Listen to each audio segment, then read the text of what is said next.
Welcome to MB classes. 9th class నా చదువు లెసన్ని శ్రీపాద సుబ్రహ్మణ్య శాస్త్రి గారు రచించడం జరిగింది. ఇది ఒక తన ఆత్మకథ అన్నమాట.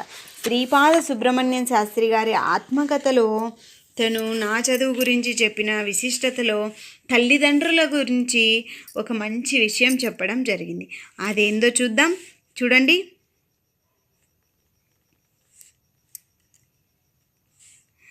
తల్లిదండ్రులు తమ పిల్లల పట్ల సరి అయిన శిక్షణ అలవరిస్తే వారికి అసభ్య ప్రవర్తన ఎందుకు అలవడుతుంది? డబ్బు సంపాదించడంలో లేదు, దానిని జాగ్రత్త చేయడంలో ఉంది విశేషం. అలాగే బిడ్డలను కనడంలో లేదు, వారికి సభ్యత అలవర్చడంలోనే ఉంది గొప్పతనం. అదే తల్లిదండ్రుల ప్రయోజకత్వం.